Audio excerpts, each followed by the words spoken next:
Merhaba, bugün size tığ işi bir süveter anlattım. Öncesinde aynı süveteri anlatmıştım. Orada ip koparmadan birleştirmede zorlananlar için ya da o görüntüyü sevmeyenler için daha kolay bir birleştirme yapacağımı söylemiştim. Şimdi bu videoda o süveteri beraber yapacağız. Bilgileri baştan vermek istiyorum. Alize Cotton Gold ve Yarn cins ipler kullandım. Alize Cotton Gold'lar 100 gram 330 metre, Yarn cinsler 50 gram 160 metre.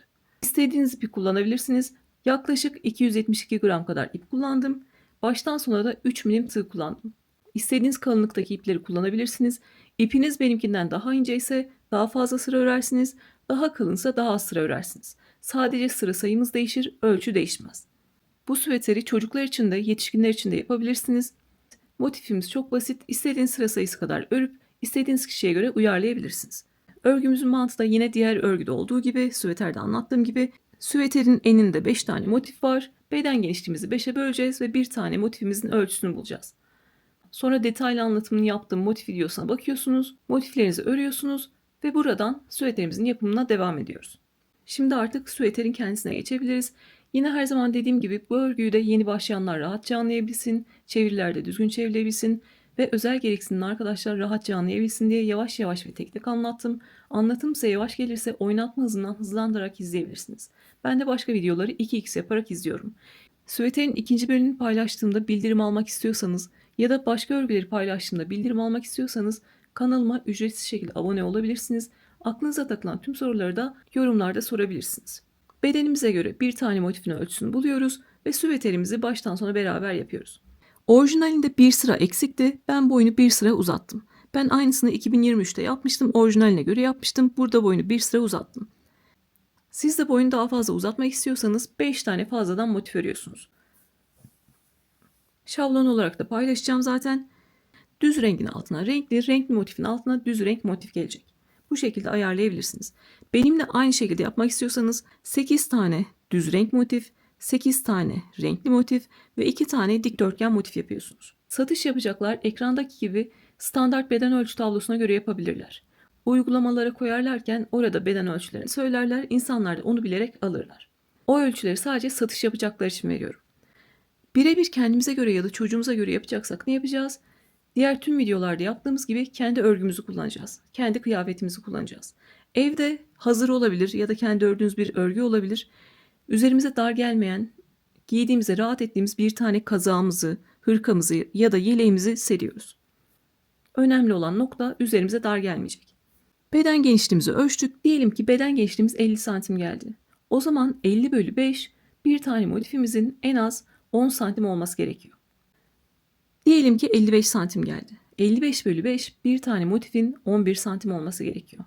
Diyelim ki büyük bedensiniz, beden genişliğiniz 70 santim geldi. O zaman da 70 bölü 5 bir tane motifinizi en az 14 santim olana kadar örüyorsunuz. En az. Bunu çocuklar için de yapabileceğinizi söylemiştim. Evde çocuğunuzun kıyafetini ölçtünüz. Diyelim ki beden genişliği 30 santim geldi. O zaman siz de 30'u 5'e bölüyorsunuz. Bir tane motifinizin en az 6 santim olması gerekiyor. Bir bütün örgünün mantığı bir tane motifin ölçüsünü bulmaktan geçiyor. Lütfen üzerinize dar gelmeyen bir tane örgünüzü ölçün, ona göre ilerleyin. Satış yapacaklar da ekrandaki bilgilere göre yapabilirler. Siz de şimdi bir tane motifin ölçüsünü bulun. Ben burada 5 sıra ördüm. 5. sırada 11 santime ulaştım. Burada ip koparmadan birleştirme yapmayacağız. O yüzden motiflerimizi tam şekilde örüyoruz. Beden genişliğinizi ölçtünüz. 5'e böldünüz. Bir tane motifiniz diyelim ki 15 santim geldi 5'e böldüğünüzde. Bir tane motifi en az 15 santim olana kadar örüyorsunuz. Yani tam şekilde örüyorsunuz. Şimdi siz de bir tane motifin ölçüsünü buldunuz. Sağda okla göstereceğim. Motifin yapım videosuna gidiyorsunuz. Orada detaylı şekilde 3 tane motifi de anlattım. Kendi ölçülerinize göre motiflerinizi örüyorsunuz. Sonra süveter yapımına başlıyoruz. Artık motiflerinizi ördünüz. Videomuza devam ediyoruz. Ben söğüt hırkada, papatya hırkada, yeleklerde, diğer balaklavalarda yaptığım gibi iç kanatları alarak tığla birleştireceğim. Bu da çok kolay bir yöntem. İp koparmadan birleştirme yöntemidir. İğne ardı olarak da duymuş olabilirsiniz. Yumağınız bitene kadar istiyorsanız üst üste 100 tane motif birleştirin. Çok kolay, konforlu ve güzel görünen bir yöntem. Dikerek birleştirecekler de aynı benim battığım yerlere batıyorlar ve o şekilde düzgün şekilde ilerliyoruz. Motiflerinizi bu şekilde yerleştirin, bir tane fotoğrafını çekin. Belki birleştirme yaparken motiflerimizi sağa sola alacağız. O arada karışabilir, renklerinizi karıştırabilirsiniz. Fotoğrafa bakarak o şekilde ilerleyebilirsiniz. Ben de şimdi kendi örgümün bir tane fotoğrafını çekiyorum. renklerin yerini karıştırmamak için. Öncelikle yapacağımız işlem yukarı doğru birleştireceğiz. Buradaki motifleri alalım öncelikle. Yukarı doğru birleştireceğiz. Sonra aradaki boşlukları kapatacağız. Öncelikle buradan birleştirmeye başlayalım. Dikerek de birleştiriyorsanız lütfen benim batın dediğim yerlere batın. Başlayanlar için de birleştirmenin başını yavaş anlatacağım. Sonra hızlı hızlı ilerleyeceğiz. Öncelikle şuradaki motifleri şöyle sağa alacağım. Artık birleştirmeye başlıyoruz. Düzgün bitişte de göstermiştim. Trabzan ve zincir tepelerimiz V harfine benziyor. 2 tane kanadı var. Biri örgünün arka yüzünde, iç yüzünde, biri dış yüzünde, güzel yüzünde. Biz iç kanatları alarak birleştireceğiz. Yeni başlayanlar zorlanmasın diye ben böyle bir tanesini ördüm, söktüm. Gördüğünüz gibi iç kanatlar bu şekilde görünüyor. Örgünün arka tarafındaki kanatlara gireceğiz. Yeni başlayanlar için başını yavaş anlatacağım. Sonra hızlı hızlı ilerleyeceğiz. Çok kolay bir birleştirme yöntemi. Burada ne yapıyorsak hep aynısını yapacağız. Örgüyü bilenler de lütfen hızlandırarak izlesinler. Dikiş yapacaklar ya dış kanatları alsınlar ya da tüm tepeleri alarak birleştirsinler. İç kanatları alarak birleştirirseniz ortada bir boşluk olacak. O yüzden ya dış kanatları alın ya da tüm tepeleri alarak birleştirin. Önemli olan benim battığım yerlere batın. Bir zincirle bir ilmek yaparak başlıyoruz.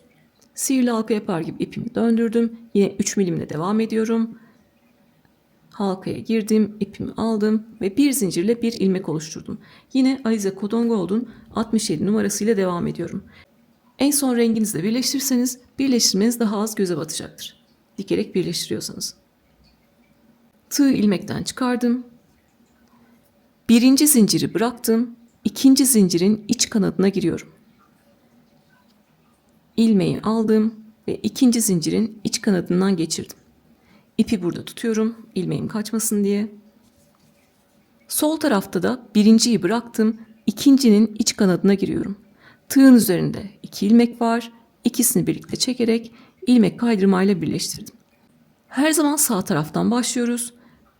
Sağ tarafta birinci trabzanın iç kanadı, sol tarafta birinci trabzanın iç kanadı.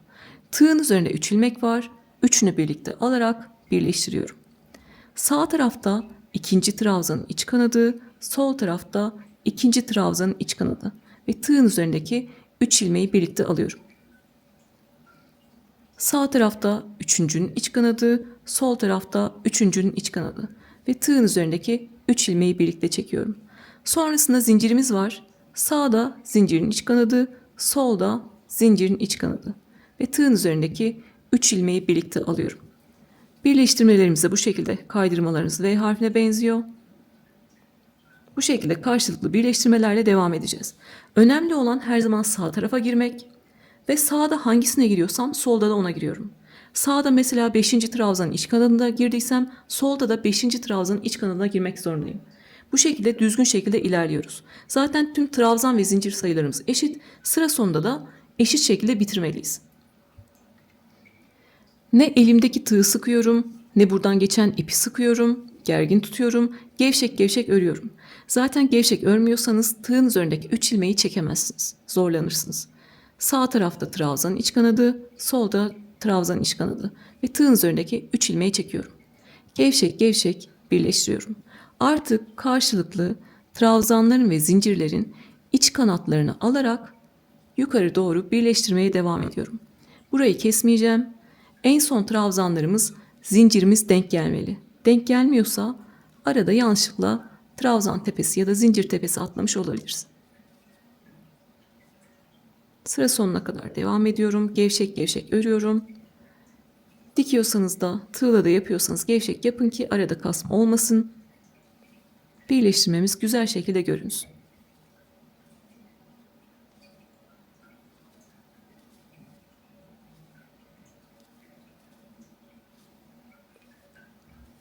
En son sağda son trabzanın iç kanadı, solda da en son trabzanın iç kanadı. 3 ilmeği birlikte çektim. Biterken ne yapacaktık? Birinci zincirlerin iç kanadıyla bitirecektik. Sağda birinci zincirin iç kanadı, solda birinci zincirin iç kanadı ve 3 ilmeği birlikte çekerek birleştiriyorum. İkinci zincirleri geçmiyorum çünkü onlar bu kenarın zinciri. Onları aradaki boşlukları kapatırken kullanacağız. Birleştirmemiz de bu şekilde görünüyor. Elimizi gevşek tutarak karşılıklı iç kanatları alarak birleştiriyoruz. Artık ikinci sıraya geçtik. Üst üste istiyorsanız 2 sıra, istiyorsanız 200 sıra birleştirin. Aynı burada yaptığımız işlemi yapacağız. İkinci zincirlerle başla, trabzanlarla ve zincirlerle devam et. En son birinci zincirlerin iç kanadıyla bitir. İkinci sıraya başlamayı da tekrar göstermek istiyorum. Her zaman sağdan başlıyoruz. Sağda birinci zinciri bıraktım, ikinci zincirin iç kanadına giriyorum. Solda birinci zinciri bıraktım, ikinci zincirin iç kanadına giriyorum. Ve tığın üzerindeki 3 ilmeği bu şekilde kaydırıyorum. Sonra trabzanlarımız var. Sırasıyla trabzanların iç kanadını alıp kaydırıyorum. Tığın üzerindeki 3 ilmeği birlikte çekiyorum. Sonra zincirimiz var. Sağda zincirin iç kanadı, solda zincirin iç kanadı ve karşılıklı birleştiriyorum. Birleştirmemiz bu kadar kolay. Çok konforlu bir yöntem. Sürekli ipimizi koparmadığımız için. Bu şekilde sıra sonuna kadar birinci zincirlere kadar devam ediyorum. Tekrar şu şekilde göstermek istiyorum.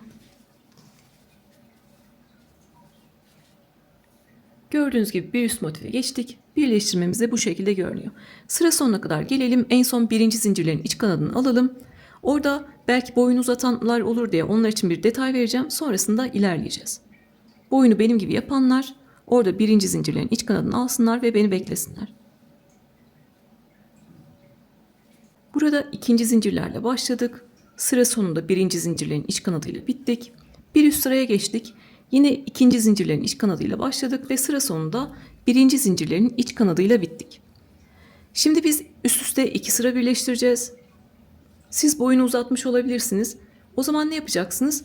Üst üste kaç tane motif birleştirecekseniz karşılıklı yine ikinci zincirlerle başlıyorsunuz. Sıra sonunda birinci zincirlerin iç kanadıyla bitiyorsunuz.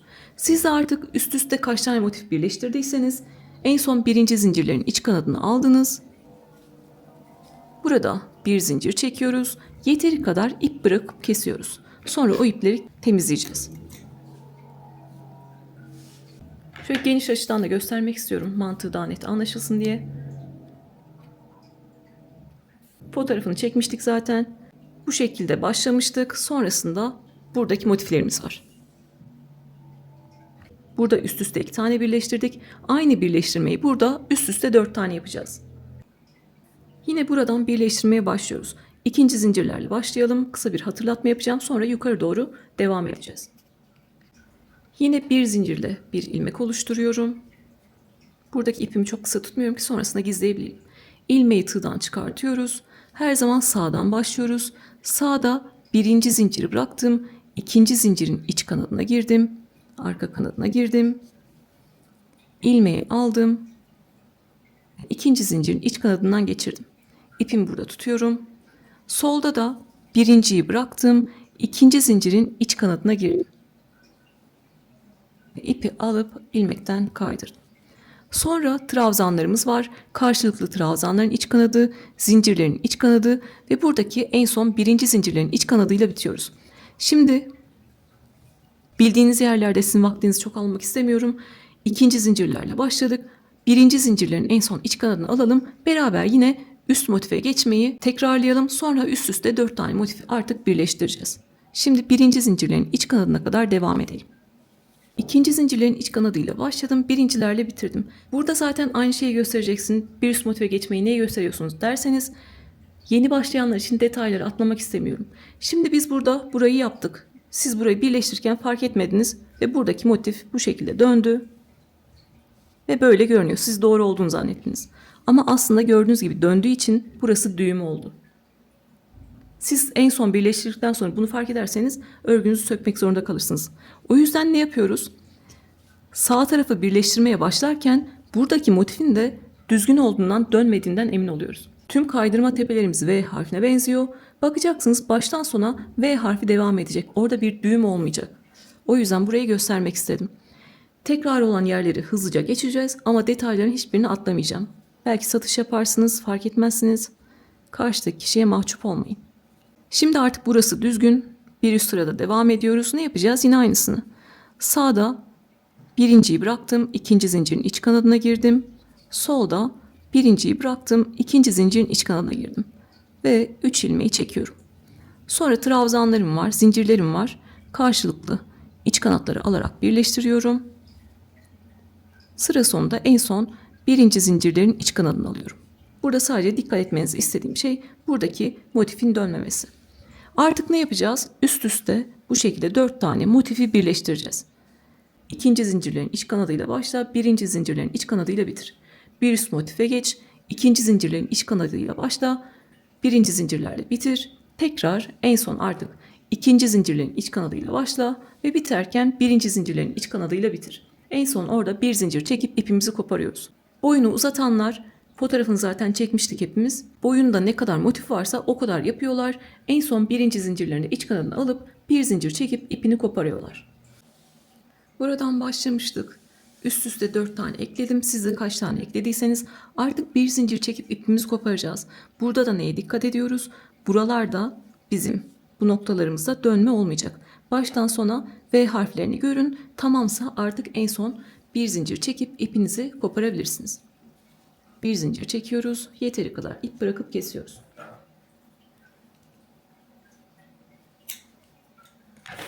Birleştirmede bu aşamadayız. Yine yanına 4 tane motif ekleyeceğim. Yapacağımız işlem yine değişmiyor. İkinci zincirlerle başlayalım. Birinci zincirlerle bitirelim. Üst üste 4 tane motifi bu şekilde birleştireceğiz. Buradaki detay neydi? Buralarda birleştirme yaparken buralar dönmez zaten artık. Buralarda burada ve burada bakıyoruz. Örerken yanlışlıkla dönmüş olabilir. Dönmediğinden emin oluyoruz. Dönüyorsa düzeltiyoruz. Düğüm şeklinde görünmeyecek. Buradaki iki motifi de o şekilde birleştirip en son bir zincir çekip ipimizi koparıyoruz. Sonra sadece 2 tane motifimiz kaldı. Yine burada olduğu gibi başlıyoruz. 2 tane motifimizi birleştiriyoruz. En son sıra sonunda bir zincir çekip ipimizi koparıyoruz. Ve yukarı doğru birleştirmeyi bitirmiş oluyoruz. Sonra yana doğru aradaki boşlukları kapatacağız. O arada omuz motiflerini de birleştirmiş olacağız. Ve parçamız bir bütün olarak hazır olacak. Artık yukarı doğru birleştirmeyi bitirelim. Zaten öğrendik. Karşılıklı 4 motifi birleştirelim. Burada da 2 motifi birleştirelim. Ve artık aradaki boşlukları kapatmaya geçelim.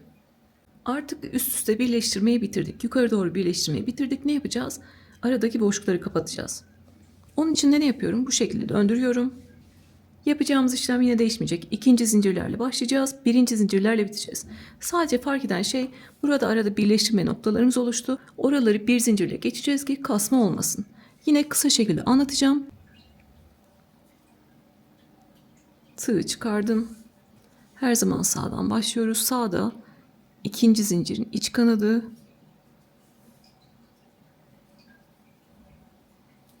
Ve solda ikinci zincirin iç kanadı. Sonra trabzanları ve zincirlerin iç kanadını alalım. En son sıra sonunda birinci zincirlerin de iç kanadını alalım. Burayı beraber geçelim. İkinci zincirlerle başladım. Birinci zincirlerin iç kanadıyla bitirdim. Buradaki gördüğünüz gibi kaydırma yerine gelmiş olduk. Orada ne yapıyoruz? Bir zincir çekiyorum.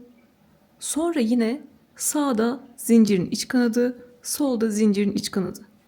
Bu şekilde yukarı doğru devam ediyorum. Değişen hiçbir şey yok. Sadece buradaki kaydırma yerini bir zincirle geçmiş olduk. Biraz birleştirip size orayı göstereceğim. Gördüğünüz gibi buradaki kaydırma noktasını bir zincirle geçmiş olduk. Sonra yine zincirin iç kanadı, sonra trabzanlar denk geliyor. Trabzanların iç kanadıyla devam ettik. Burada bir zincir çekmezsek orada kasma olur. O yüzden bir zincirle bir üst motife geçiyoruz. Bir tane daha göstereceğim. Burada da en son birinci zincirlerin iç kanadını alalım ve buradaki birleştirme yerine kaydırma yerini beraber geçelim. Yine en son birinci zincirlerin iç kanadını aldım. Kaydırma yerini nasıl geçiyoruz? Arada bir zincir çekiyorum. Ve yine üst motifte zincirlerin iç kanadıyla başlıyorum. Bu şekilde. Sadece kaydırma yerini bir zincirle geçiyoruz. Yukarıdaki birleştirmemiz aynı şekilde devam ediyor. Zincirlerin birini zaten yukarı doğru birleştirirken kullanmıştık. Kullanacağımız birer tane zincir kaldı başta ve sonda. Bu şekilde zincirlerle başlıyoruz. Sıra sonunda zincirle bitiyoruz. Bu şekilde devam edelim. Kaydırma yerlerini bir zincirle geçiyoruz. Birleştiriyoruz. Bir zincirle geçiyoruz. Yukarı doğru birleştiriyoruz. En son birinci zincirlerin iç kanadını alınca bir zincir çekip ipimizi koparıyoruz. Sonra yine tığ ilmek yapalım. Sağ taraftan başlıyoruz. Motifleri birleştirdik. Kaydırma yerlerine bir zincirle geçtik. Ve yine sıra sonunda birinci zincirlerin iç kanadını alıp ipimizi koparıyoruz. Bunları da yeni başlayanlar için anlatıyorum. Son kez tığ ilmek yapıyoruz. Buradaki iki motifi karşılıklı birleştiriyoruz. Kaydırma yerlerini geçtik bir zincirle ve sıra sonunda yine birinci zincirlerin iç kanadını alıp bir zincir çekip ipimizi koparıyoruz. En son burada artık buluşalım. Sonra buradaki omuz motiflerini birleştirelim. Aradaki boşlukları da kapattık bu şekilde. En son sıra sonunda bir zincir çekip iplerimizi kopardık. Burada yapacağımız işlem omuz motiflerini eklemek. Yine bir zincirle bir ilmek oluşturuyorum.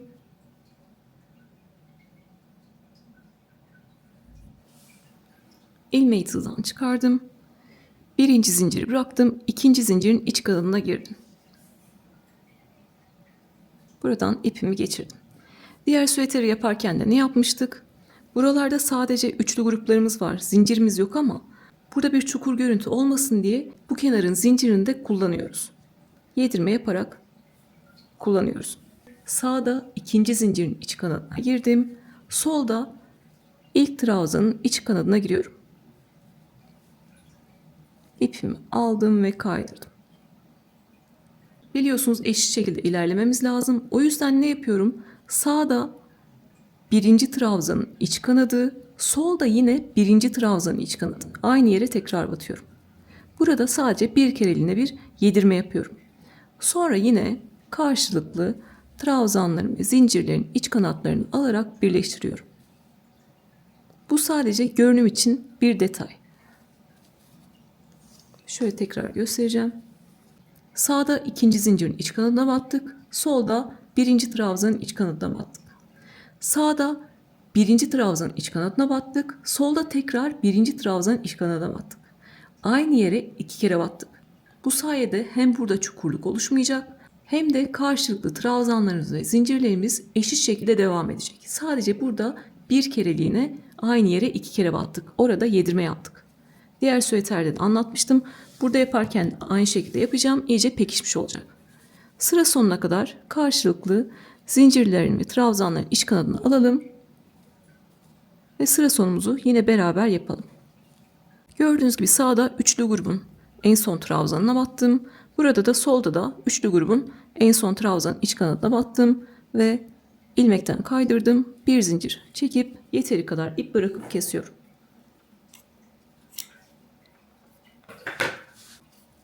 Yine bunda da aynı işlemi yapacağız. Birleştirdiğimiz parçamız burada, omuz parçamız burada. Bir zincirle bir ilmek oluşturuyorum.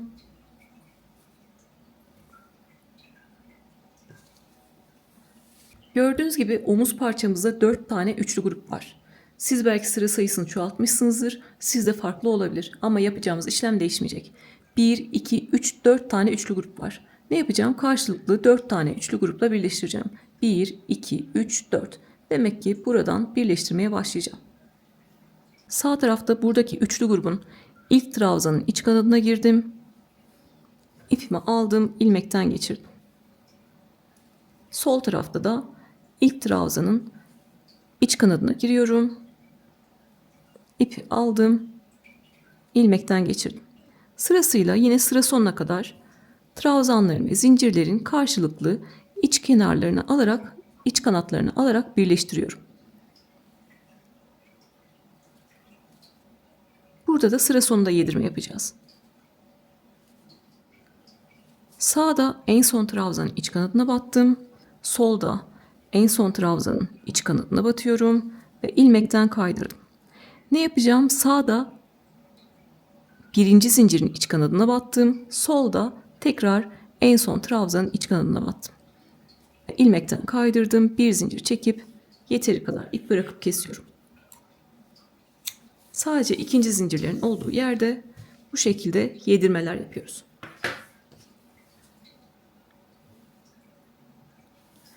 Artık parçamız bir bütün olarak hazır.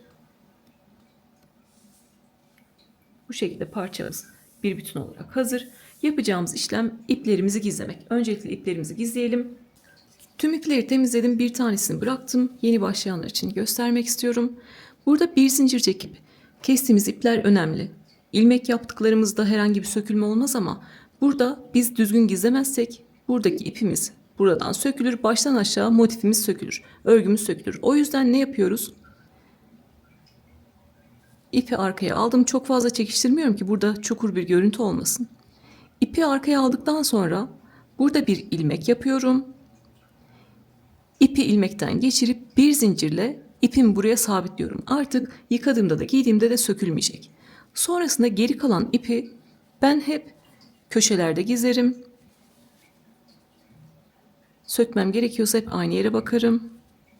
O yüzden köşelerde bütün iplerimi gizledim. Gizlerken bir alt motifteki bir alt sıradaki ipleri de giriyorum ki iyice ipim orada sıkışsın.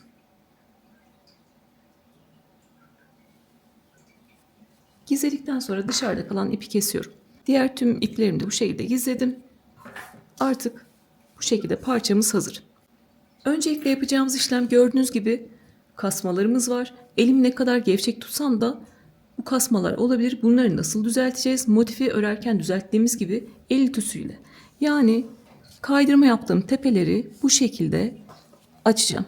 Tepeleri açarak örgümü düzeltiyorum. Öncelikle el ütüsü yapıyoruz. Zaten örgümüze ütü değdirmiyoruz.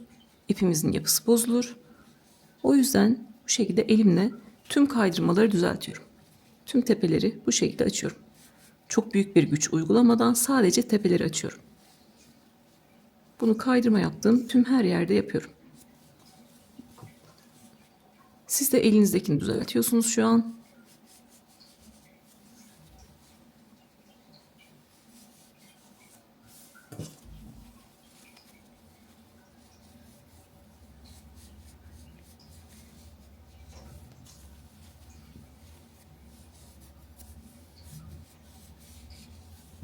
Gördüğünüz gibi bu şekilde sadece kaydırma tepelerini açarak daha deminki görüntüden buradaki düzgün haline gelmiş oldu. Şimdi artık koltuk altında kavislerimizi vereceğiz. Etekte bir sıra üçlü gruplarla öreceğiz. Diğer örgümüzde yaptığımız gibi eteğimizi düzeltmek için, birleştirme noktalarını düzeltmek için sonra artık arka parçaya geçeceğiz. Şimdi artık kol altında kavis vermeye başlayalım. Artık koltuk altında kavis vereceğiz. Onun için ne yapıyorum? Yine bir zincirle bir ilmek oluşturuyorum. 3 milimle devam ediyorum. Tığ ilmekten çıkardım. Köşede üçlü grubumuz var görüyorsunuz. İlk trabzanın tepesine girdim. İlmeği aldım. İlk trabzanın tepesinden geçirdim. Bir zincirle buraya sabitledim. Tığın başına doluyorum. Burada köşede 2 zincirlik boşluğumuz var görüyorsunuz. Oraya 3 tane ikili trabzan yapıyorum. Burada eli sıkı olanların yanlış yapacağı şey elini sıkı tutup burada kasma yapması. O yüzden ne yapacaksınız? Tığın başına bir kere dolalım. İkili trabzan için 2 zincirlik boşluğa girdim. İpimi aldım. Biraz uzatıyorum. 2 ilmeği birlikte aldım. 2 ilmeği birlikte aldım. Tığın başına doladım. İkinci ikili trabzanı yaptım. Ve tekrar tığın başına doladım. Üçüncü ikili trabzanı yaptım. Eli sıkı olanlar özellikle kasma yapmaması için ilmeğini biraz uzatıyorlar. O şekilde ikili trabzanlarını yapıyorlar. Yoksa burada çok büyük bir kasma olur ve örgünüz kötü şekilde görünür. 3 tane ikili trabzan yaptıktan sonra buradaki 3. trabzanın tepesine giriyorum. İpimi aldım, ilmekten kaydırdım. Gördüğünüz gibi bir tane üçlü grubu buradaki köşe boşluğuna yapmış olduk. İlk üçlü grubu yaptık, ikinci sıraya geçeceğiz. Bunun için ne yapıyorum? 1, 2, 3, 4 zincir çekiyorum. Buradaki 4 zincirin 3'ü bir tane ikili trabzan demek. Biri de arada çektiğimiz bir zincir demek. Yani buranın boyuna ulaşmak istiyoruz. O yüzden 4 zincir çektim ve örgümü döndürdüm. Yeni başlayanlar için böyle yavaş anlatıyorum. Örgüyü bilenler lütfen hızlandırarak izlesinler. 4 tane zincir çektim. İkinci sıra için burada üçlü grubum var. İlk trabzanın tepesine girdim. İlmeğimi oradan kaydırdım. Bir zincirle sabitledim. Yine ikili trabzanları öreceğiz. Tığın başına bir kere doladım. İkili trabzan öreceğimiz yerlerde buradaki üçlü grubun sağı ve solu. Birinci sıranın sağı ve solu. Tığın başına doladım, ipi aldım, ipi biraz uzatıyorum. Birinci ikili trabzanı yaptım. Aynı yere ikinci ikili trabzanı yaptım ve aynı yere üçüncü ikili trabzanı yaptım.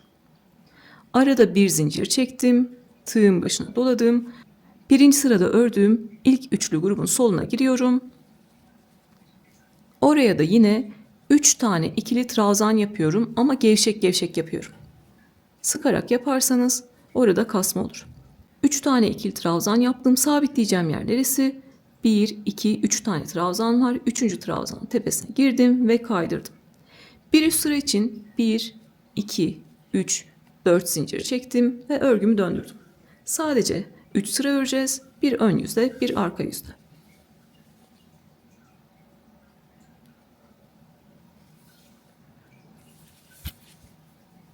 Dört tane zincir çektim.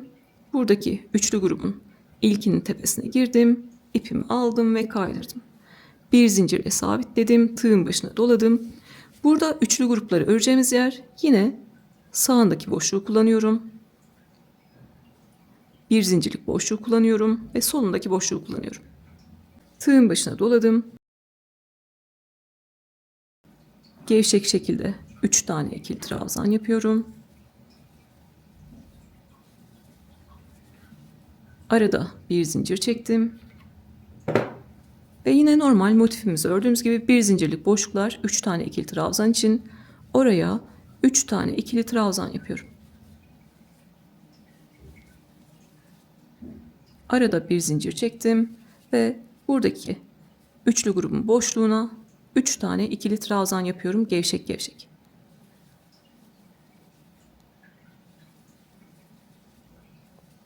Burada sabitleyeceğim yer neresi? 1, 2, 3 tane trabzan var. 3. trabzanın tepesine girdim. İlmekten kaydırdım. Bir zincir çekip yeteri kadar ip bırakıp kesiyorum. Şimdi artık görüntüsünü göreceksiniz. Daha net anlaşılacak mantığı. Burası bizim örgümüzün önü. Birinci sırada 2 zincirlik boşluğa 3 tane ikili trabzan yaptık. İkinci sırayı arka yüzde ördük. Sağına ve soluna 3 tane ikili trabzan yaparak 2 tane grup yaptık. Tekrar bir üst sıraya çıktık. Onu da ön yüzde ördük. 1, 2, 3 tane grup yaptık. Gördüğünüz gibi. Diğer tarafı da beraber yapalım. Mantığı aynı ama sağ sol fark ettiği için yeni başlayanlar karıştırabiliyor. Burayı da hızlıca anlatacağım. Yine bir zincirle bir ilmek oluşturdum. İlmeği tığdan çıkardım. Burada köşede 2 tane üçlü grup var. Buradaki üçlü grubun birinci trabzanın tepesine giriyorum. İlmeği oradan geçirdim. Ve bir zincirle sabitledim. Tığın başına doladım. Buradaki 2 zincirlik köşe boşluğuna gevşek gevşek 3 tane ikili trabzan yapıyorum. Gevşek örmemiz önemli. Sonra burada 3. trabzanın tepesine giriyorum. İpimi aldım ve ilmekten kaydırdım. Diğer tarafta yaptığımız için burada hızlı şekilde ilerleyeceğim. 1, 2, 3, 4 zincir çektim ve örgümü döndürdüm.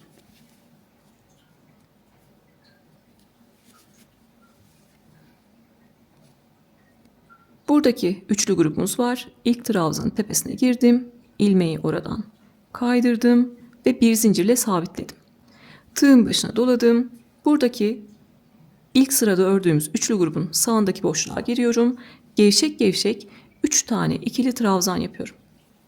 Kasma yapıyorsa sökün lütfen, tekrar örün. Arada bir zincir çektim. Tığın başına doladım. Solundaki boşluğa da 3 tane ikili trabzan yapıyorum.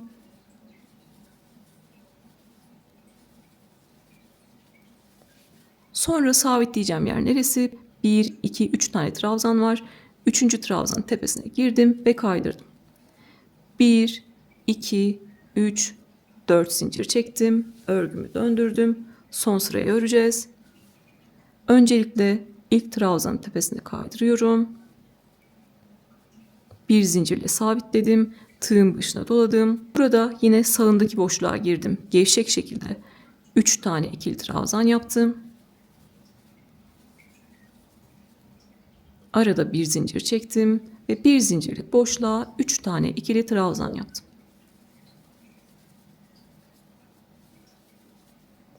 Tekrar bir zincir çektim. Artık son grubumu yapıyorum. Bunu da buradaki solundaki boşluğa girdim. 3 tane ikili trabzan yapıyorum. Ve en son sabitleyeceğim yer 1, 2, 3 tane trabzan var. 3. trabzanın tepesine gir. İlmekten kaydır ve bir zincirle yeteri kadar ip bırakıp kes. Burayı da yine elimizle düzeltiyoruz. Kasma yaptıysa buradaki iki motif birbirine bu şekilde yanaşacaktır. Baktınız yanaşıyor. Böyle kasma var. Sökersiniz, tekrar yaparsınız. Zaten çok az bir kısım var. Kavis yaptığımız yerdeki ipleri de temizledim. Artık etek kısmından üçlü grup öreceğiz. Başta da demiştim, motiflerimizi kendimize göre ayarladıktan sonra örgü sonra hızlı hızlı ilerliyor. Maalesef yine bu videoda da o kısmı atlayan arkadaşlar olacak. Çok az kişi oluyor. Genelde 1-2 kişi oluyor. Bitmiş bir örgüyü atıyorlar. Motif ölçüsüne uyarak yapmamış. Kendi bedeninden küçük yapmış ama örgüyü bitirmiş. Sonrasında bunu nasıl düzeltebilirim diye. Bitmiş bir örgünün bedenini düzeltmek gibi bir şey yok. O yüzden lütfen motiflerinizi en başta kendi ölçülerinizde yapın. Baştan sona emek veriyorsunuz. Emeğinizi sökmek zorunda kalmayın. En başta yine bir zincirle bir ilmek oluşturuyorum. İkili trabzan öreceğim için tığın başına bir kere doladım. Köşedeki 2 zincirlik boşluğa 3 tane ikili trabzan yapıyorum. 1 2 ve aynı yere 3 tane ikili trabzan yapmış oldum. İlmekten kalan miktar kesebilirim.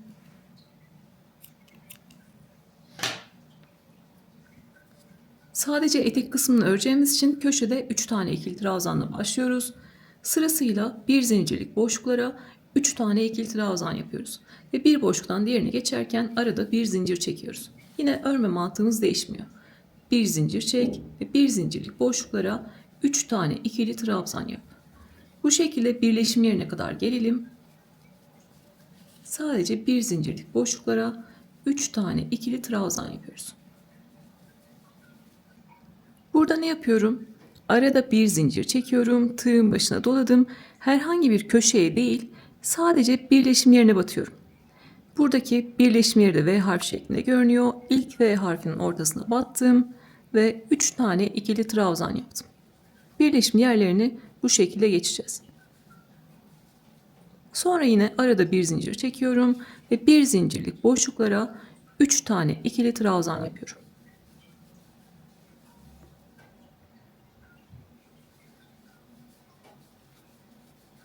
Bir zincir çek, bir zincirlik boşluğa 3 tane ikili trabzan yap.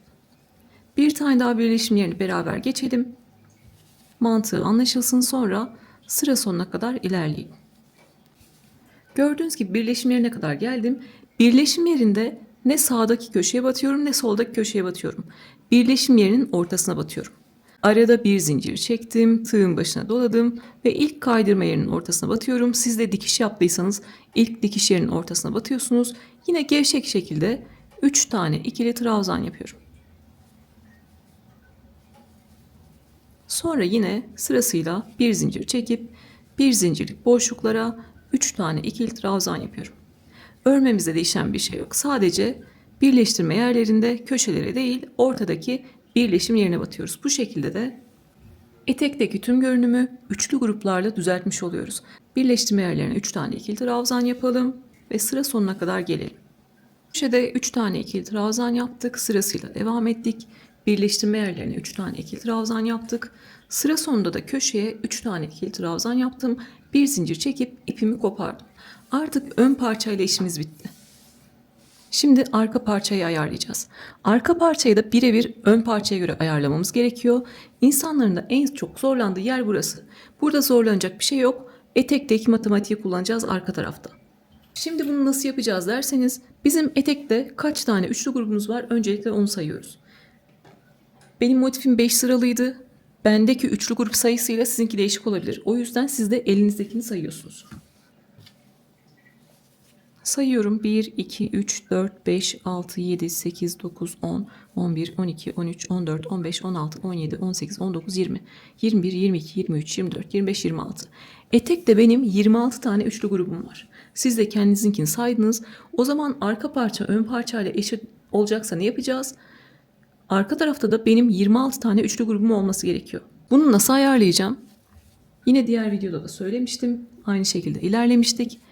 İstiyorsanız sırasıyla tüm tepeleri sayabilirsiniz. 1, 2, 3, 4 aradaki zincirler de dahil olmak üzere 1, 2, 3, 4, 5, 6 diye sıra sonuna kadar sayabilirsiniz. En son üçlü grubun tepesinde sayar bırakırsınız. Küçük örgülerde bu rahat olabilir ama büyük örgülerde zorlanırız. Çünkü karıştırabiliriz. O zaman ne yapacağız? Matematiği kullanacağız. 26 tane üçlü grubum var. 26 çarpı 3 eşittir 78. 78 tane trabzanım var. Aradaki zincirleri sayıyorum. 1, 2, 3, 4, 5, 6, 7, 8, 9, 10, 11, 12, 13, 14, 15, 16, 17, 18, 19, 20, 21, 22, 23, 24, 25.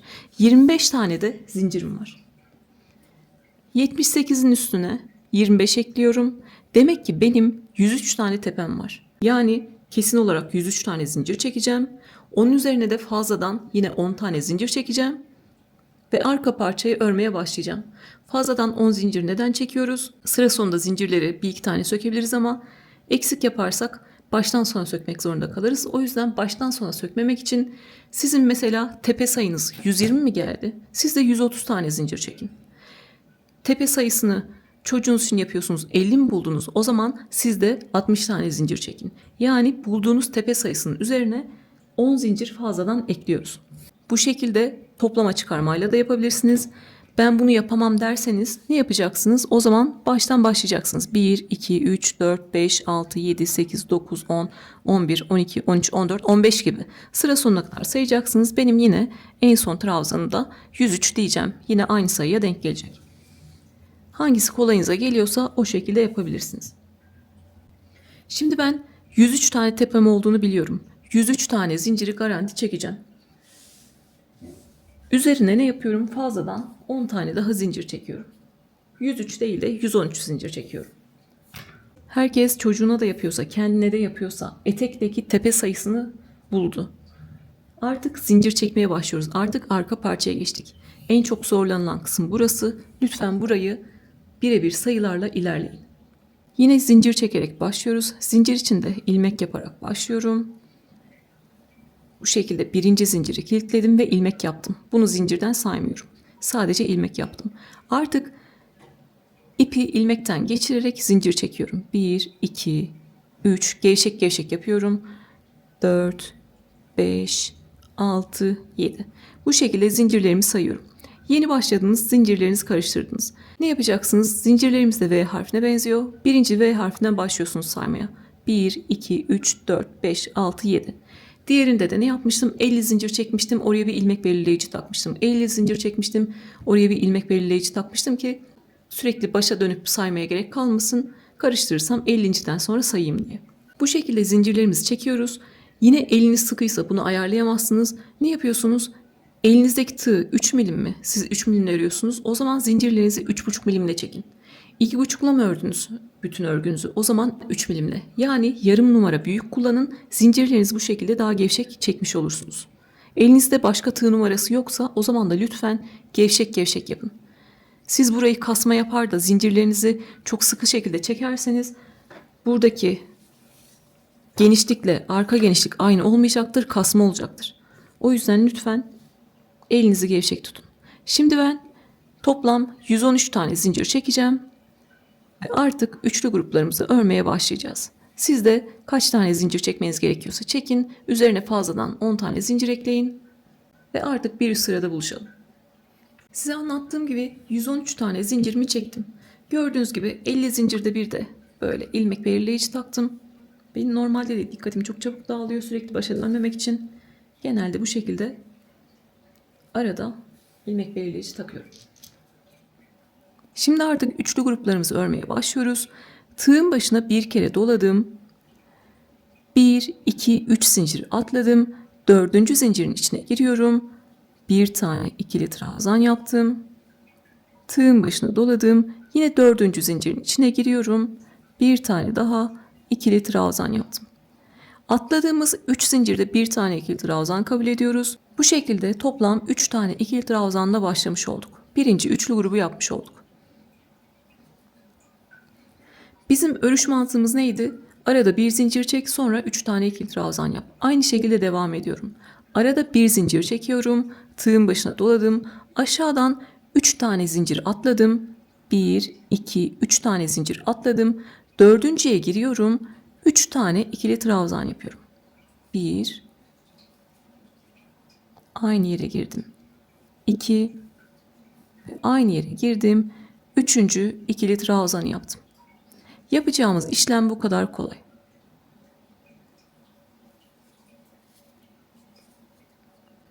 Bir zincir çek, aşağıdan 3 tane zincir atla, dördüncüye 3 tane ikili trabzan yap. Örgüyü bilenler bu şekilde sıra sonuna kadar gelebilir.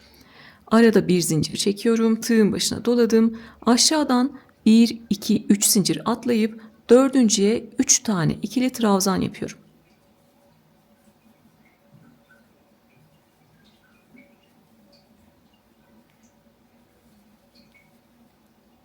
Arada bir zincir çek, tığın başına dola. Aşağıdan 3 zincir atla, dördüncüye gir. 3 tane ikili trabzan yap.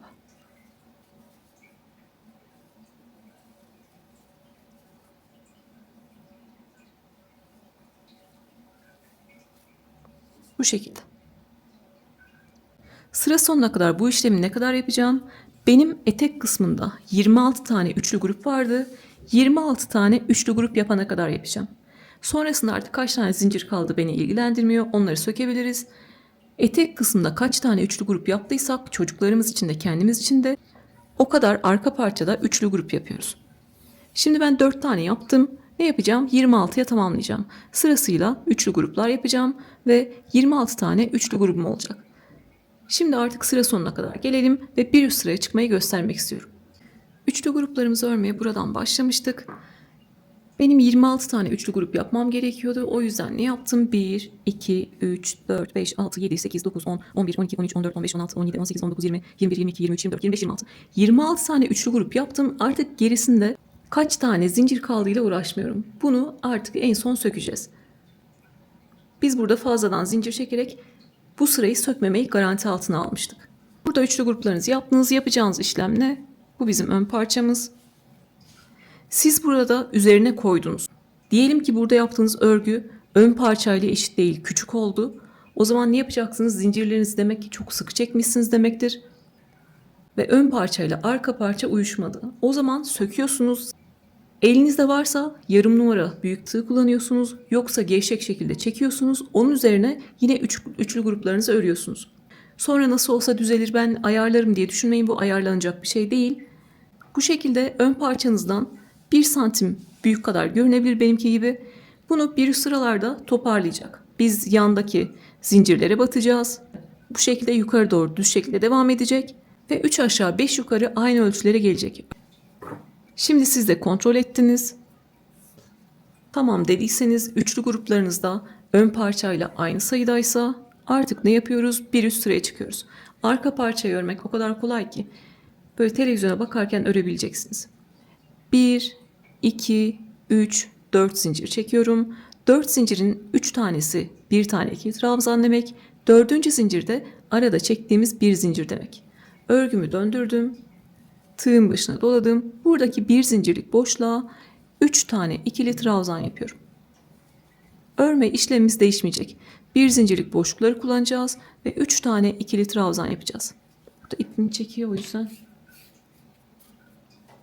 3 tane ikili trabzan yaptım. Arada bir zincir çektim ve bir zincirlik boşluğa 3 tane ikili trabzan yapıyorum. Sırt parçamızın örgüsü bundan ibaret. Arada bir zincir çek ve bir zincirlik boşluğa 3 tane ikili trabzan yap.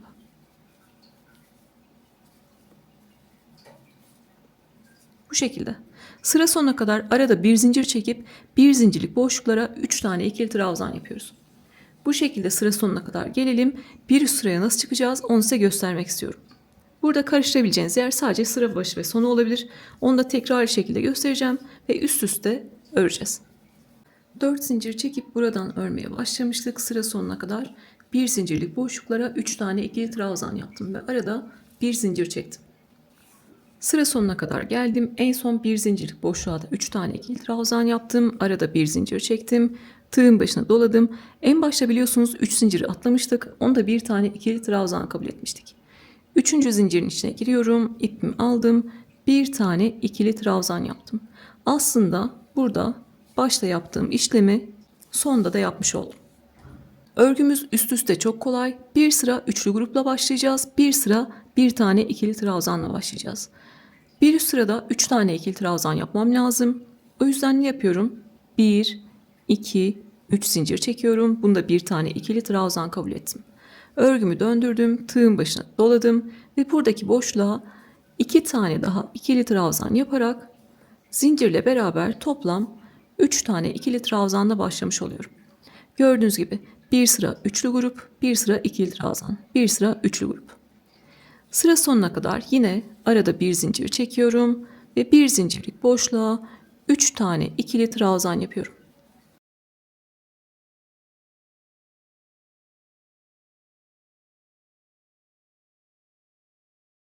Yeni başlayanlar için bir sıra daha üste çıkmayı göstereceğim.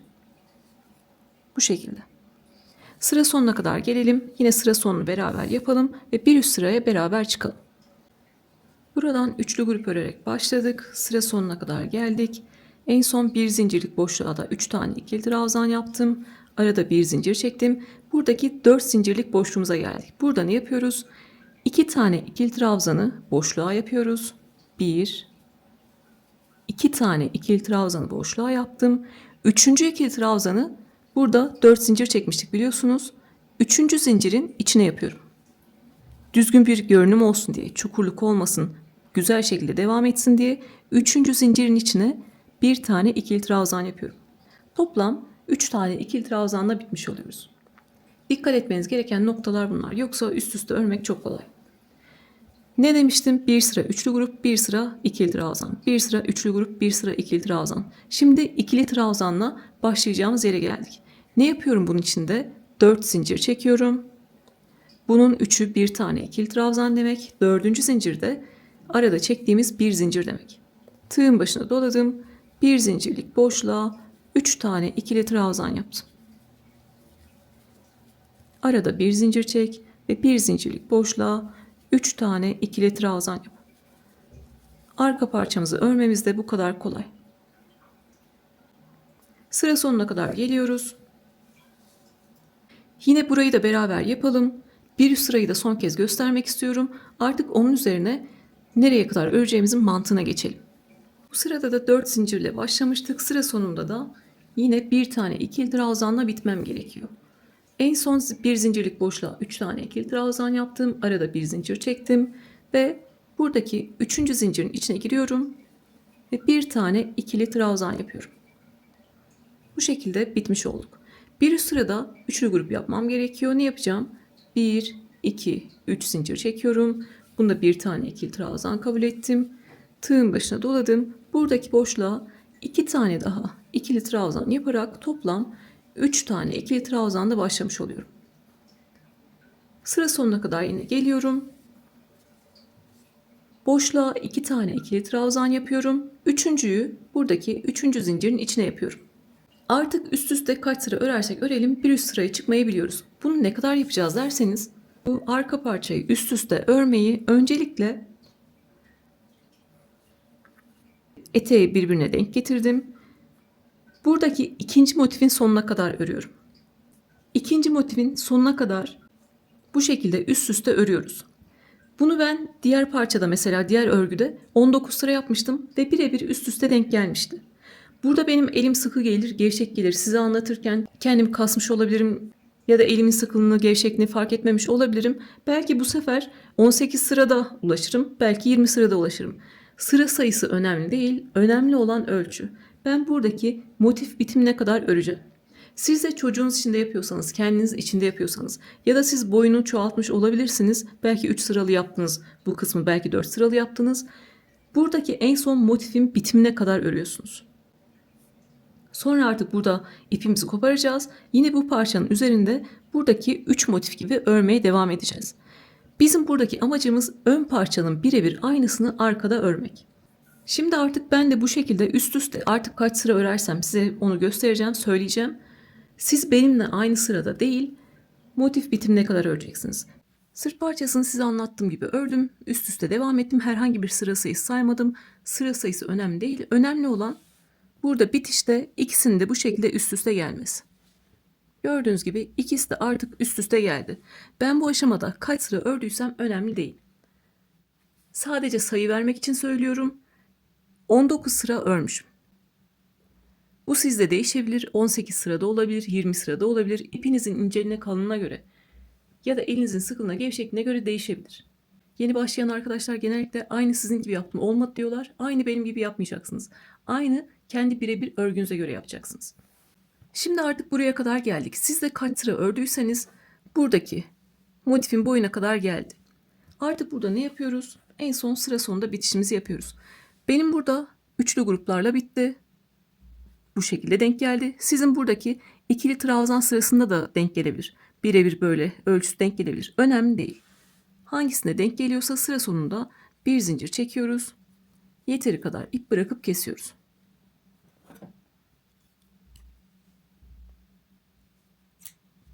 Önemli olan boyu eşit olsun. Şimdi yapacağımız işlemle artık yukarıda 3 tane motifimiz var. Artık buraya doğru örmeye başlayacağız.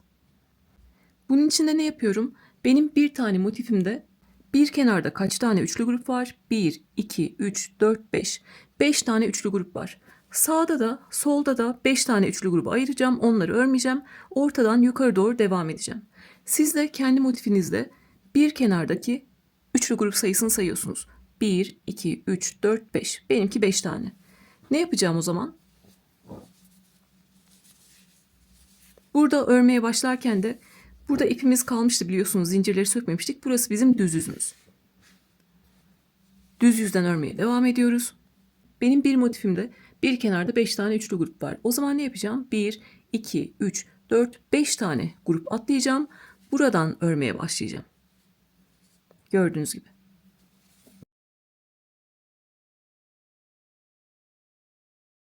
Siz de kendi motifinizde birebir şekilde ilerliyorsunuz.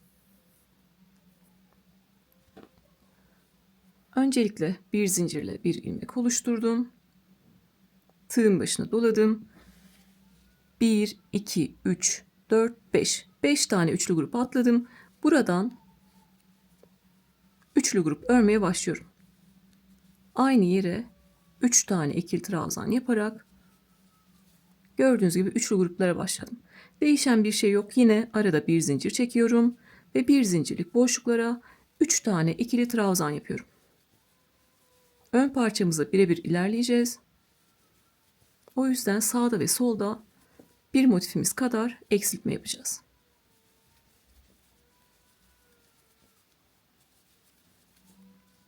Bu şekilde. Bu şekilde başladık. Buradan da 1, 2, 3, 4, 5 tane üçlü grup atlıyorum. Buraya işaretleyiciyi taktım. En son burayı da örüp bırakacağım. Buradaki 5 tane üçlü grubu artık örmüyoruz. Oraya kadar gelelim yine. Bir üst sıraya çıkmayı tekrar göstereceğim. Sonra artık yine ön parçayla eşit olana kadar ilerleyeceğiz. Buradan 5 tane üçlü grup bırakmıştık. Sonra örmeye başlamıştık. Devam ettik. İşaretleyicinin olduğu yere de en son üçlü grubu yapıyorum. 3 tane ikili trabzan yapıyorum.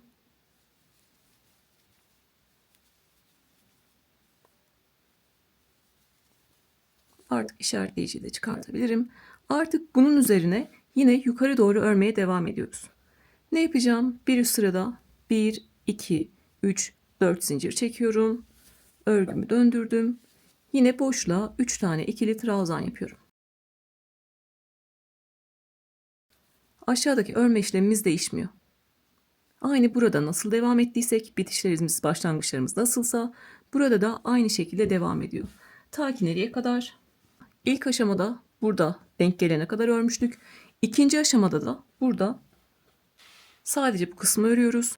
Yine buraya gelene kadar örüyoruz. Yani iki motifi geçecek kadar örüyoruz. En son yine parçamız burada olduğu gibi birebir denk gelmeli. Yine yukarı doğru örmeye devam ettik. Burada yapacağımız işlem neydi? Buradaki iki motifi aşana kadar, omuz motiflerine gelene kadar, birebir örtüşene kadar örüyoruz. Burada da artık birebir denk geldi. En son sırada örmeyi bırakıyorum. Burada ikili trabzan da denk gelebilir. Böyle üçlü grupta denk gelebilir. Hangisi de denk geliyorsa orada en son bırakıyorsunuz. Burada ipimi koparacağım. Hep düz yüzden örmeye başlayalım diye. Bir zincir çekip ipimi koparıyorum. Size denk gelene kadar ördünüz. Artık omuz motiflerinin olduğu yeri öreceğiz. Burada da yine aynı omuz motifleriyle birebir ilerleyeceğiz. Omuz motifinde 1, 2, 3, 4 tane üçlü grup var. Burada da 4 tane üçlü grubu yukarı doğru öreceğiz. Sizin ikili trabzan denk gelmiş olabilir. Ne yapacaksınız? Buradan en son uçlarınız burada. Bu şekilde. Karşılıklı denk geldiği şekilde. Ben burada 4 tane üçlü grup öreceğim. Siz ikili trabzanda başlarsanız siz sonrasında 3 tane ikili trabzan örersiniz. Aynı burada olduğu gibi birebir denk getirerek devam ediyoruz. Bir noktamız burada. Burası bizim ön yüzümüz. Yine ön yüzden örmeye devam ediyoruz. Bir zincirle bir ilmek oluşturuyorum. Benim dikdörtgen parçamın eninde 4 tane üçlü grup var. O zaman ne yapacağım? 4 tane üçlü grubu yukarı doğru öreceğim. Yine bir zincirle bir ilmek oluşturuyorum. İkili trabzan öreceğim için tığın başına bir kere doladım. Yine başlangıçlarımız nasıl? Bir sıra üçlü grup yaptık, bir sıra ikili trabzan. Bir sıra üçlü grup yaptık, bir sıra ikili trabzan. Bir sıra üçlü grup yaptım. Üzerine ne yapacağım? İkili trabzanla başlayacağım. O yüzden ilk trabzanın tepesine giriyorum. 3 zincir çekmiştik. 3. zincirin içine girdim. Bir tane ikili trabzan yaptım. Arada bir zincir çekiyorum ve bir zincirlik boşluğa 3 tane ikili trabzan yapıyorum. Bu şekilde. Siz belki burada en son ikili trabzanla bitmişsinizdir. Siz de neyle başlayacaksınız? 3 tane ikili trabzanla başlayacaksınız. Arada bir zincir çek ve bir zincirlik boşluğa 3 tane ikili trabzan yap. Bir zincir çek ve bir zincirlik boşluğa 3 tane ikili trabzan yap. En son buradaki işaretleyicinin olduğu yerde bitmem lazım. O zaman ne yapacağım? Arada bir zincir çekiyorum. Başlarken ikili trabzanla başlamıştım. Biterken de ikili trabzanla bitmem lazım. Tığın başına doladım. Buradaki bir zincirlik boşluğa sadece bir tane ikili trabzan yapıyorum.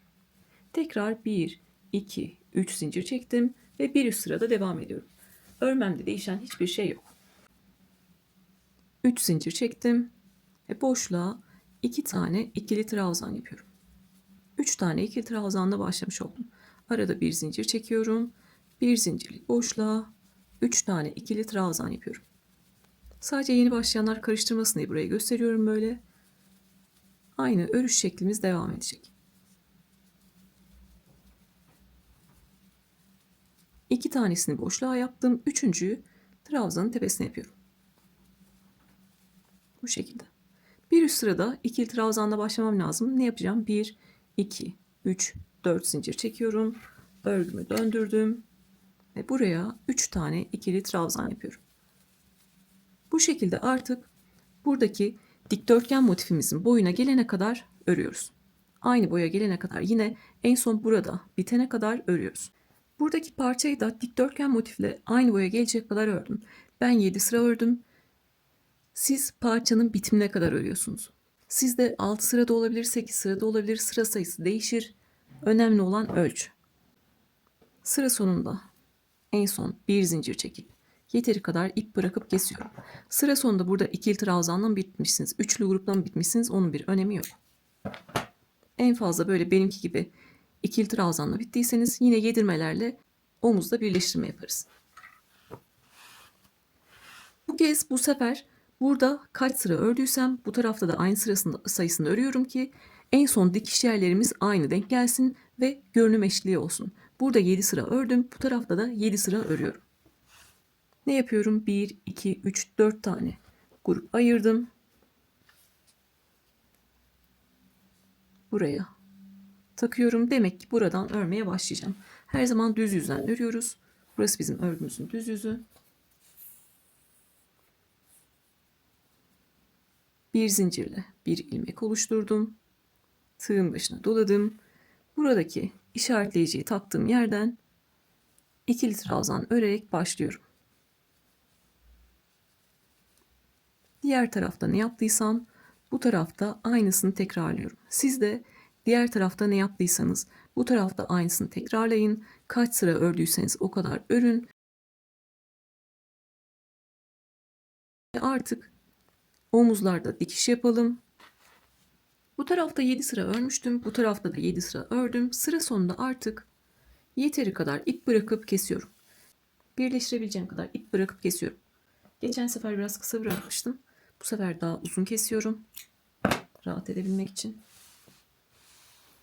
Artık birleştirmeye başlayacağız. Omuzdan birleştireceğiz. Sizin sıra sonunuz da burada olabilir. Burada en son bir zincir çeker, ipinizi kopartırsınız. Yine tığa ilmek yaparsınız.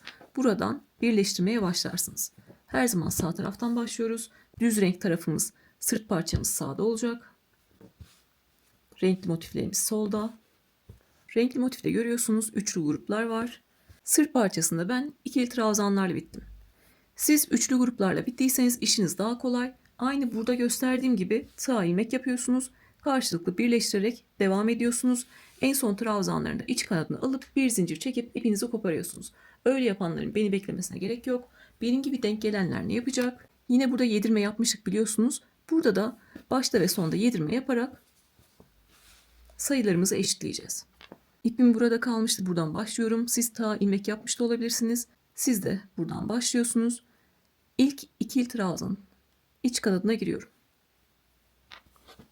Sol tarafta birinci trabzanın iç kanadına giriyorum ve ilmekten kaydırıyorum. Burada benim fazla olan tepem burası. Sayı olarak fazla olan yer burası. O yüzden burada sırasıyla devam edeceğim. Başta birinci trabzanın iç kanadına ve zincirin iç kanadına 2 kere batacağım. Burada ikili trabzanın iç kanadına battım. Burada da birinci trabzanın iç kanadına battım. İlk ikili trabzanın, buradaki ikili trabzanın iç kanadına tekrar batıyorum. Burada sırasıyla devam ediyorum. İkinci trabzanın iç kanadına batıyorum. 3 ilmeği birlikte çekiyorum. Aynı yere 2 kere battım. Bir sonrakiyle devam edebilirim. Sağda zincirin iç kanadı, solda 3. trabzanın iç kanadı. Burada sırasıyla devam ediyoruz. 3 ilmeği birlikte çektim. Sağda tekrar zincirin iç kanadı, solda zincirin iç kanadı. Artık gördüğünüz gibi denk geldi. Sağda da zincirin iç kanadına battım, solda da zincirin iç kanadına battım. Artık herhangi bir yedirme yapmadan bu şekilde devam ediyorum. Sırasıyla karşılıklı trabzanları ve zincirleri birleştiriyorum. Diğer örgüde de aynı şekilde ilerlemiştik. Başka örgülerde de denk gelebilir. Bu şekilde yedirmelerle sayılarımızı eşitliyoruz. Bu da bir teknik aslında. Sıra sonunda 3. trabzanlarında iç kanadına battım karşılıklı. En son burada 4. zincirin iç kanadına battım. Solda da yine 3. trabzan iç kanadına battım. Bir zincir çekip yeteri kadar ip bırakıp kesiyorum. Zaten ipimi koparmıştım. Bu şekilde karşılıklı birleştirmemizi yapmış olduk. Burada da aslında ipimi uzun bırakabilirdim ama birleştirme yapacağımı unuttum. O yüzden orada ipimi koparmışım. Fark etmez. Burada ilmek yaparak başlayanlar için orada da aslında bir tekrar olmuş olacak. Bir zincirle bir ilmek oluşturuyorum. Burada ilk ikili trabzanın iç kanadına girdim.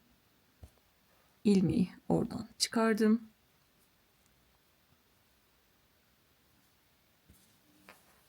Solda ilk trabzanın iç kanadına girdim. İlmekten kaydırdım. Ne yapmıştık? Yine aynı tepeye iç kanada giriyorum. Solda sırasıyla devam ediyorum. İkinci trabzanın iç kanadı. Sağda zincirin iç kanadı. Solda 3. trabzanın iç kanadı.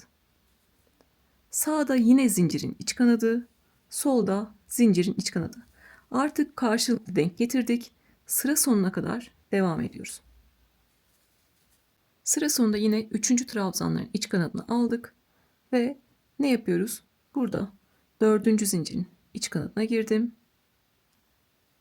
Bu tarafta yine 3. trabzanın iç kanadına girdim. Bir zincir çekip yeteri kadar ip bırakıp kesiyorum. Omuzdaki birleştirmemizi de bitirdik. Artık parçamız bir bütün halinde. Bu şekilde. Bu bizim ön parçamız. Omuzlarda birleştirmemizi yaptık. Burası bizim yaka boşluğumuz. Ve bu da bizim arka parçamız. Zincir noktamız burada. Burası bizim düz yüzümüz. Ne yapmıştık? Koltuk altına diğer yerde kavis yapmıştık. Burada da aynı kavisimizi yapacağız. Artık bir bütün şekilde sık iğne geçerek tüm görünümü eşitleyeceğiz. Zemini düzelteceğiz. Sonrasında birleştirip lastik geçip süveterimizi bitireceğiz. Ön parçada koltuk altı kavisinin mantığını anlamıştık. Yine aynı şekilde yapacağız. Yine bir zincirle bir ilmek oluşturuyorum. Tığ ilmekten çıkardım. Burada koltuk altında üçlü grubum var. Görüyorsunuz bu şekilde. Buradaki üçlü grubun ilk trabzanın tepesine giriyorum. İlmeği alıp oradan çekiyorum. Bir zincirle buraya sabitledim. Burada ipimi sabitledim. Burada bir zincirle sabitledim.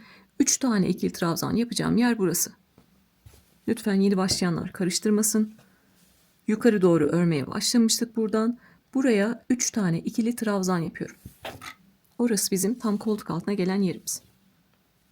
Tığın başına doladım. Buradaki boşluğa gevşek gevşek 3 tane ikili trabzan yapıyorum.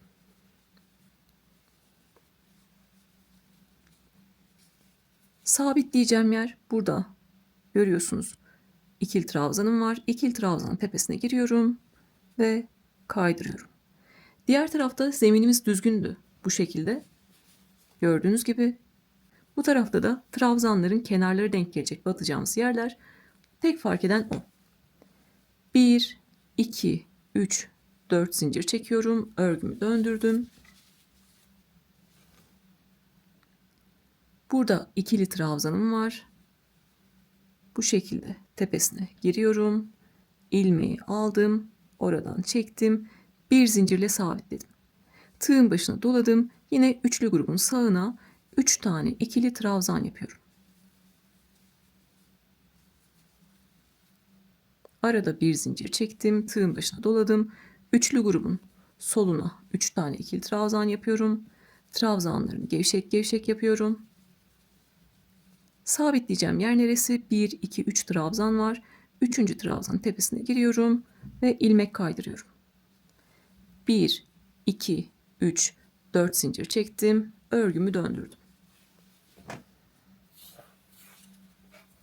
Buradaki üçlü grubun ilk trabzanına giriyorum ve ilmekten kaydırdım. Tepeden kaydırdım. Bir zincirle sabitledim. Tığın başına doladım. Burada 2 tane üçlü grup örmüştük. İlkinin sağına giriyorum. Gevşek gevşek 3 tane ikili trabzan yapıyorum. Aynı ön taraftaki gibi. Arada bir zincir çektim. Bir zincirlik boşluğa 3 tane ikili trabzan yapıyorum.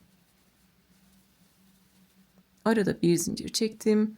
Buradaki üçlü grubun soluna, sol tarafındaki boşluğa 3 tane ikili trabzan yapıyorum. Fark eden tek şey yukarı doğru trabzanlarımız var. Trabzanların tepesine sabitliyoruz bu sefer. Burada trabzanın tepesine girdim. Kaydırdım. Bir zincir çekip yeteri kadar ip bırakıp kesiyorum. Buradaki işlemimiz de bu kadar kolay. Burası da aynı ama yine göstermek istiyorum hızlıca. Belki yeni başlayanlar nereye batacağını bilemez. Bu tarafta da yine düz yüzde koltuk altı kavisimizi vereceğiz. Bir zincirle bir ilmek oluşturdum. Burada da başlarken buradaki trabzanın tepesine giriyorum. İlmeğimi buradan geçirdim. Ve bir zincir çektim. Tığın başına doladım. Boşluğa 3 tane ikili trabzan yapıyorum. Gevşek gevşek. Burada 3 tane ikili trabzan var. Tepesine giriyorum ve kaydırdım. 1, 2, 3, 4 zincir çektim. Örgümü döndürdüm. İkinci sırayı ters yüzde örüyoruz. Üçlü grup var. İlkine girdim. ilmeğimi çektim. Bir zincirle sabitledim. Üçlü grubun sağına 3 tane ikili trabzan, soluna 3 tane ikili trabzan yapıyoruz. 3 tane ikili trabzanı yaptım. Arada bir zincir çektim. Sol boşluğuna da 3 tane ikili trabzan yapıyorum. İkinci sırayı nereye sabitleyeceğim? Burada ikili trabzanım var. Tepesine giriyorum ve sabitliyorum. 1, 2, 3, 4 zincir çektim. Örgünün düz yüzünü çevirip 3. sırada artık son sırayı da örüp bitiriyorum. 4 zincir çektim. Bunu nereye sabitleyeceğim? Burada en son ikili trabzanım var. Tepesine giriyorum. İlmeği oradan geçirdim. Bir zincir çektim ve sağdaki boşluğa 3 tane ikili trabzan. Bir zincirlik boşluğa 3 tane ikili trabzan. Aralarda bir zincir çekmeyi unutmuyoruz. Yine bir zincir çektim ve soldaki boşluğa 3 tane ikili trabzan. Örgüyü bilenler zaten yapmıştır. Yeni başlayanlar bu şekilde beraber sıra sonuna kadar geldik. Burada sabitleyeceğim yer neresi? En son 3 tane ikili trabzan var. 1, 2, 3. Üçüncünün tepesine girdim. Kaydırdım. Bir zincir çektim ve yeteri kadar ip bırakıp kesiyorum. Koltuk altına kavisleri de verdik. Artık iki parçada da, önde de arkada da her şey aynı. Artık iplerimizi temizleyelim. Bu kestiğimiz ipleri temizleyelim. Bir sıra sık iğne geçelim. Sonra lastiğimizi örelim. İpleri temizledim. Sadece sırt parçasında fazladan zincirlerimiz kalmıştı biliyorsunuz. Onları da beraber temizleyelim. Burada birinci zincirden böyle ortadan kestim. Yapacağımız işlem bu şekilde zincirleri sökmek. En son birinci zinciri bırakıyoruz. Buradaki bir zincir bırakıyoruz. Oraya kadar söküyoruz. Sizde de kaç tane varsa sırasıyla bu şekilde söküyorsunuz. En son birinci zinciri bırakın. En son birinci zinciri bıraktım. Buradan ipimi çektim. Burada gördüğünüz gibi sabitlenmiş oldu. Bunu da sık iğne örerken gizleyebiliriz. Şimdi sık iğne örmeye başlayacağız. Sık iğne örmeye de örgünün arkasında başlıyorum. Arka parçada başlıyorum. En son üzerine lastik öreceğiz. Lastiğimizin bitişi başlangıcı da arkaya denk gelsin istiyorum. Bu bizim arka parçamız. Bir bütün örgüden etrafından sık iğne geçeceğiz ve tüm zemin düzelteceğiz. Bu bize hem birleştirmede koltuk altına dikerken yardımcı olacak hem de trabzan çıkartırken yardımcı olacak.